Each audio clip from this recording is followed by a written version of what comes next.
Hey guys, I'm here in Lacrosse, Kansas today. Last night I left out. It was November 1st.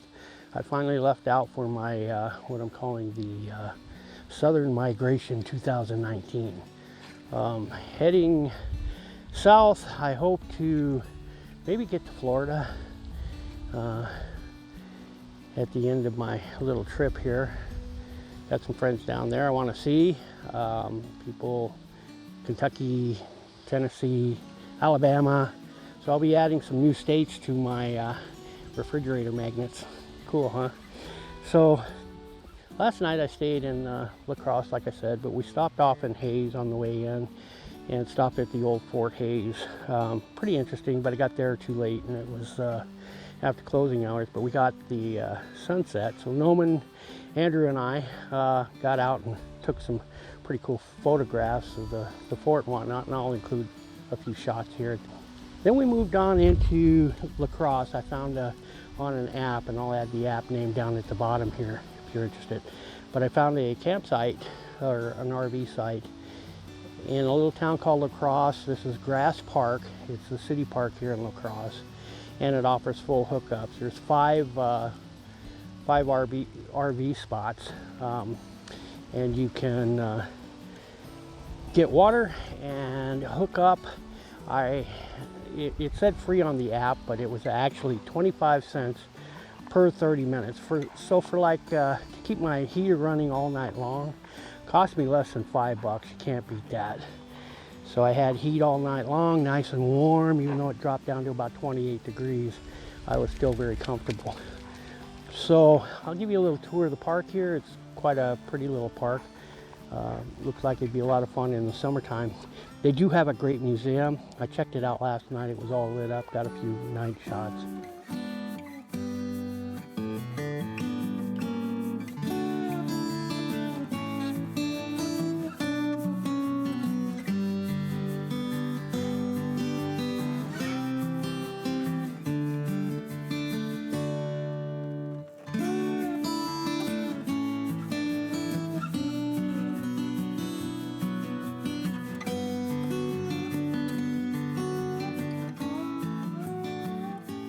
But this is a nice little park if you want to bring the family or whatever. It's got a big playground and lots of things to do for the kids. So I highly recommend, if you're coming through Kansas here and you're about 30 miles south of Hayes, you'll see Lacrosse. Stop in. You could probably spend the day here or a couple of days here for relatively nothing and really have a nice time. So let me give you the tour. So here's the little park area. Very nice. They got a little pavilion. Like I say, swing sets for the kids. And you look over across the little footbridge there, you can see the museum. Again, they've got an old depot, an old bank, look like an old church. And then the museum itself is that white building there. Maybe you can see it. I don't know if you can see it in the video or not. But that's the actual museum. Fun place. Unfortunately, I'm here on Sunday and they're closed on Sundays. And I'll be heading out here shortly. So I guess I won't be able to see the museum, but I'll get a few shots before I head out of town. Again, nice little park. Nice little park. Got tennis courts. Lots of things for the kids to do. Frisbee golf if you're into that. Nice neighborhood. Just a nice little town. Peaceful, quiet, pretty. Definitely, if I get down in this area again, I'll be back. This is a nice little place to hang out. Lit up at night, quiet, beautiful trees. Over there you can see that they do have water. And like I say, it's the 2nd of November now, and the water is still running, so I'll be able to get the fill up water when I head out. Now, I haven't found any sewer dumps, but that's okay. I'll find one down the road. There may be one here. I'll look a little bit, and if I find one, I'll add it to the descriptions down below, just to confirm that they do or they don't. You plug in, And make sure if you come here, you got lots of quarters, at least $5 worth. $5 will give you about 12 hours worth of service. And I would suggest though that you put in 1 quarter and check how much time you get. The one over here, I tried it first and I only got about 8 minutes of service. The one that I'm plugged into here, I got about 28 minutes of service. So, you know, you don't quite get 30 minutes, but definitely check it with a quarter first to see how much time you get, because obviously you want as much time as you can get for your quarter. So number 3 here worked out real well. For $5, I had electricity all 9. You can't beat it. $5. Stayed nice and warm. So I'll be disconnecting here pretty quick, and I'm not sure where the road's going to take me today, but I'm sure it's going to be like every day, just a lot of fun. So stick with me. Well, this is a little barbed wire museum that I was telling you about that I could see from over at the park. Pretty cool. But again, it's Sunday, so I don't get to see it.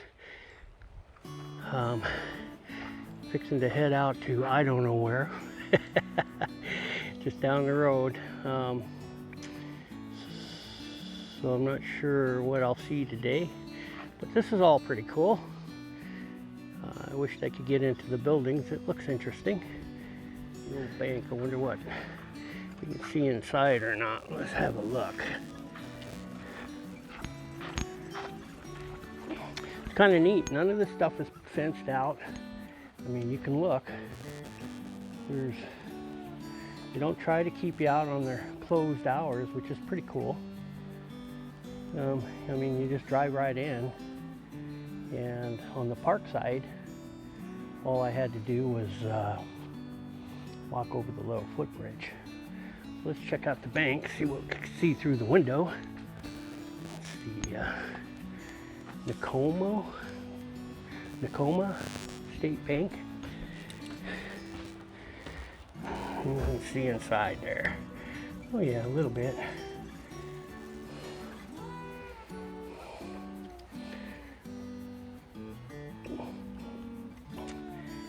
Anyways, check this side out.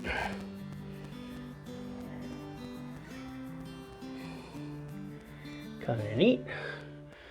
All right, the Rock Museum and the what's left of the windmill. I'm wondering if this is a schoolhouse or a church. It might be a schoolhouse. Not sure where it's from. I don't see any signs or anything saying. Post Rock Museum, Rush County Historical Society, Lacrosse, Kansas. Well,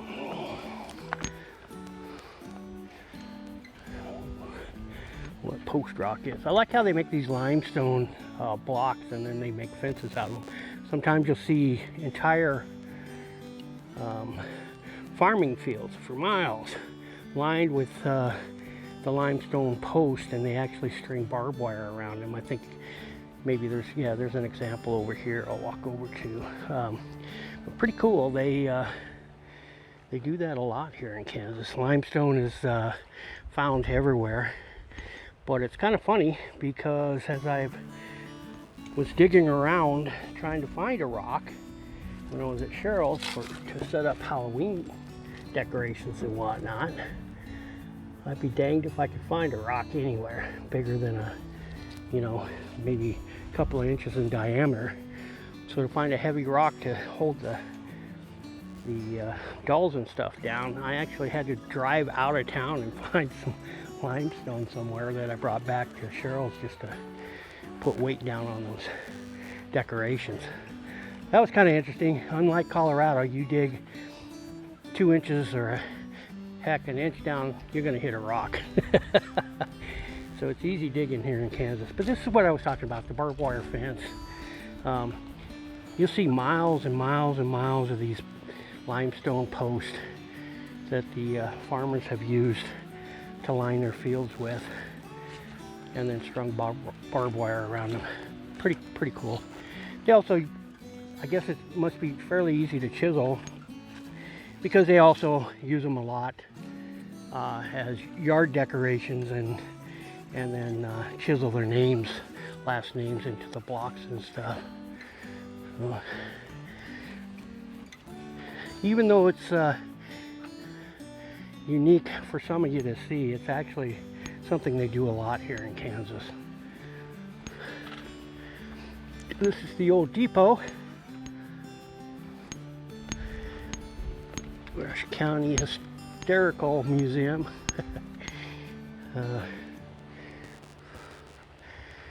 Some of the old beat up wagons and stuff. Sure find water easy in Kansas now.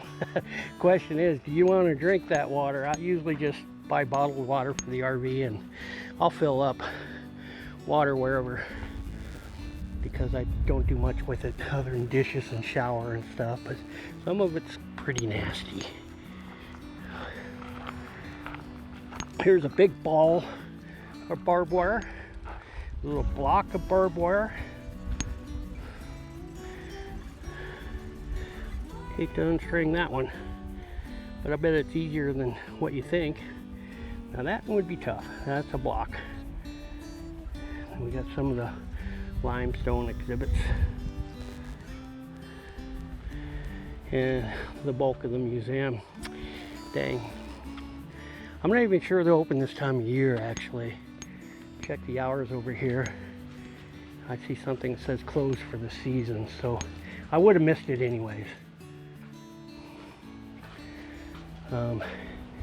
You can get private tours apparently.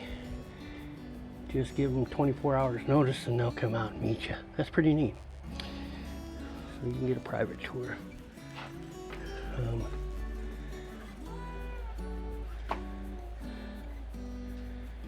There you go. All right, well, that pretty much does what I'm gonna do in Lacrosse today. Jump in the RV and put some miles on. I'll probably be putting a lot of miles on daily, only because I'm trying to reach 40 degrees at night again as soon as possible. That way I don't have to worry about running heat or burning propane or stuff like that, hooking up to electrical. I can get back to actual boondocking wherever I want to park, which I still can, but I'd rather not have to run propane all night to stay warm. If I have to, I have to. It's no big deal. Anyways, gonna have fun on this trip. I hope you follow me. I hope you like my videos, and if you do, please give me a like and a subscribe. Sure would help me out. It doesn't cost you anything. So until my next video, I'll see you when I see you.